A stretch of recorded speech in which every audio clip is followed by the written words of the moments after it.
Telugu Desam party కూటమి ప్రభుత్వం కళ్ళల్లో సంతోషం చూడాలని పోలీసు అధికారులు తప్పిస్తున్నారు. నాకు చట్టం తెలుసు, న్యాయశాస్త్రము తెలుసు. తప్పుడు కేసులు పెడుతున్న ప్రతి ఒక్కరికి న్యాయస్థానం ముందు నిలబెడతాను. గతంలోనూ ఇలాగే తప్పుడు కేసులు పెట్టిన అధికారులపై ప్రైవేటు కేసులు పెట్టి కోర్టు ముందు నిలబెట్టాం. సామాన్యులైన కార్యకర్తలు వేధిస్తున్న పోలీసు అధికారులకు తమ తప్పుకు ఖచ్చితంగా కోర్టు ముందు సమాధానం చెప్పాలి అని చెవిరెడ్డి భాస్కర్ రెడ్డి గారు చెప్పారు. సంతోషం చూడాలని పాపం ఇద్దరు కూడా ప్రతి క్షణం తప్పిస్తున్నారు. ఆ తప్పించే క్రమంలో పాపం 22 రోజుల పాటు ఆ తండ్రి ఎక్కడ వాస్తవాలు చెప్పేస్తాడు అని ఆ తండ్రి చుట్టూ ఇద్దరు పోలీసులు కంటిన్యూగా ఆలోచన పెట్టారు. ఎవడైనా ఆ పాపను ఇబ్బంది పెట్టినాడు ఈయన పట్టుకురావాలి కానీ తండ్రి చుట్టూ ఇద్దరు కానిస్టేబుల్ పెట్టి ఆ రోజు నుంచి పాపం నిద్ర లేకుండా శ్రమపడ్డారు. శ్రమపడి 22 రోజుల తర్వాత ఏదో ఒక రకంగా భయపెట్టు బలవంతం పెట్టు ప్రలోభపెట్టి ఏం చేశారో ప్రలోభమో భయమో బలవంతమో పెట్టి ఆ తండ్రి చేత స్టేట్మెంట్ ఇప్పించి మా అందరి మీద కేసులు పెట్టించి పాపం రాత్రి ప్రశాంతంగా నిద్రపోయి ఉంటారు. అంతగా శ్రమించినటువంటి మా జిల్లా ఎస్పీ గారికి అడిషనల్ ఎస్పీ గారికి అభినందనలు తెలియజేస్తున్నా. పాపం 22 రోజుల పాటు ఆ కేసు పెట్టేంత వరకు వాళ్ళు పడ్డ శ్రమ మన శత్రువు కూడా రాకూడదని కోరుకుంటున్నా.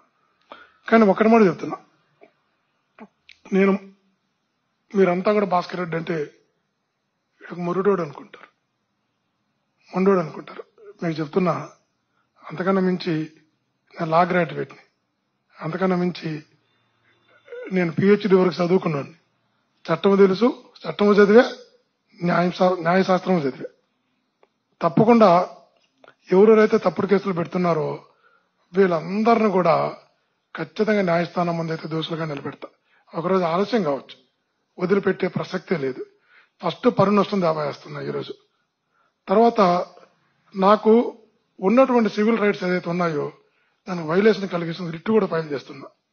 ఇది కాకుండా నిజంగా ఎవరైతే ఆ బిడ్డని ఆ కుటుంబ పరువును రోడ్డు మీదకి లాగారో ఛానళ్లు గాని పత్రికలు గాని పోలీసులు గాని వీళ్ళందరినీ వదిలిపెట్టి మా మీద పెట్టినందుకు ప్రైవేట్ కేసు కూడా వేసి వీళ్ళందరినీ కూడా న్యాయస్థానం ముందు నిలబెడుతున్నా. ఇంతమంది మీకు ఐడియా ఉంటుంది. ఇదే పరిస్థితుల్లో చంద్రశేఖర్ రెడ్డి అని ఒక అడిషనల్ ఎస్పీగా ఉండేవాళ్ళు. ఇదే రకంగా తప్పుడు కేసులు పెట్టి ఇబ్బంది పెడితే ప్రైవేట్ కేసు వేస్తే కరుణాకర్ రెడ్డి గారి మీద పెట్టారు. అప్పుడు వేస్తే తర్వాత తను పడ్డ ఇబ్బంది 2003లో జరిగే సంఘటన మేము కూడా ఆ రోజు చెప్పాం, నువ్వు తప్పుడు కేసులు పెడుతున్నావు, ఏదో ఒక రోజు దీన్ని నొప్పి ఈ పెయిన్ భరిస్తావని. తర్వాత అతను పడ్డ ఇబ్బంది ప్రమోషన్ రాక, ప్రమోషన్ అందుకోలేక, కోర్టుల చుట్టూ తిరగలేక, వాయిదాకు రాలేక చివరికి పెద్ద ఆయన రాజశేఖర్ గారి దగ్గరికి వెళ్లి రాజశేఖర్ గారిని కొయ్యమోరంటే ఆ రోజు కోర్టు ముందు కరుణాకరన్ వెళ్లి కేసు విత్డ్రా చేసుకున్నందుకు మనశ్శాంతి లేదు. తప్పుడు కేసులు పెడితే తర్వాత ఎలా ఉంటుందని.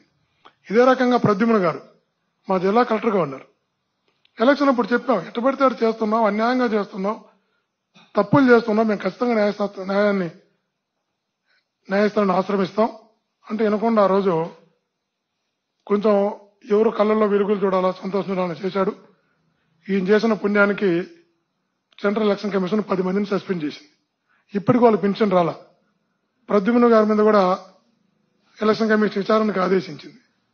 పాపం నిజంగా ఆయన ఇప్పటికీ జీవితాంతం ప్రద్యుమ్న గారు జగన్మోహన్ రెడ్డి గారికి రుణపడి ఉండాలి. జగనన్నతో పాటు ధనంజయ రెడ్డి గారు కూడా రుణపడి ఉండాలి. వాళ్ళిద్దరు మా అయ్యాయి ధనంజయ రెడ్డి. వీళ్ళిద్దరూ ఆ రోజు ధనంజయ రెడ్డి గారు జగనన్న సార్కి చెప్పడం, సీఎం గారికి అప్పుడున్న జగన్మోహన్ రెడ్డి గారికి పోనీ అని చెప్పి ఆ విచారణ చేసినటువంటి వాళ్ళని క్షమించి వాళ్ళకు ఆ గుణం ఉంది. రాజశేఖర్ గారు ఆ రోజు అతను పోనీ అన్నట్టు ప్రద్యుమ్న గారి విషయంలో కూడా జగనన్న ఆ రోజు పోన్లే మన ఆఫీసరు, మన స్టేట్ ఆఫీసరు అని చెప్పి తను జగనన్న పుణ్యాన కేసులోంచి బయటపడ్డాడు. కాదని తను చెప్పండి చూద్దాం. అంటే విచారణ క్లియర్ గా, ఎందుకంటే 10 మంది పీఓలు ఏపీఓలు సస్పెండ్ అయితే కలెక్టర్ గారి ఆదేశాల ప్రకారం ముందు కలెక్టర్ గారి మీద జరుగుతుంది. కాబట్టి ఎట్టి పరిస్థితుల్లో ఎగ్జాంపుల్ చెప్తున్నాం మీకు. నేను ఈరోజు చెప్తున్నా, మీరు కొట్టే దెబ్బ ప్రతి అధికారి ఎవరినో సంతృప్తిపరచడం కోసం, ఎవరి కళ్ళల్లో సంతోషం చూడడం కోసం మీరు కొట్టే దెబ్బ, మీరు పెట్టే కేసులు తాత్కాలికంగా మాకు పెయిన్ కలిగిస్తాయి.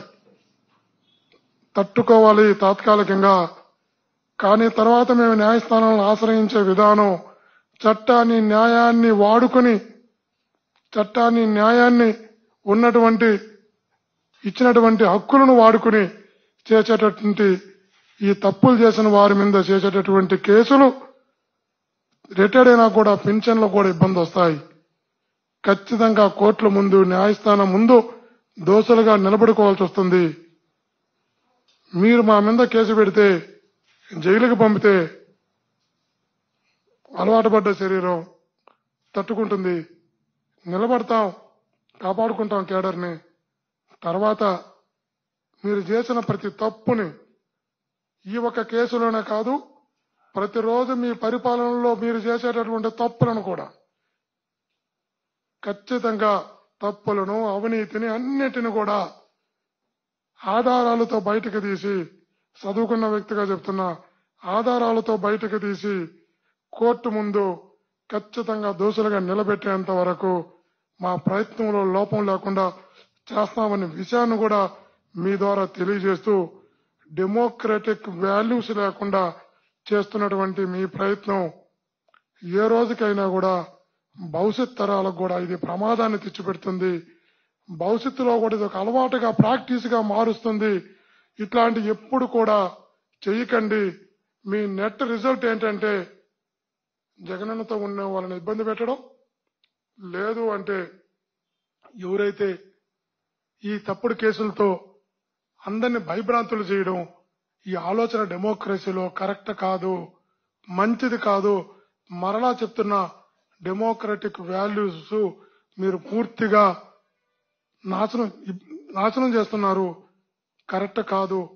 ఒక్కసారి చెప్తున్నా, గుర్తుంచుకోండి.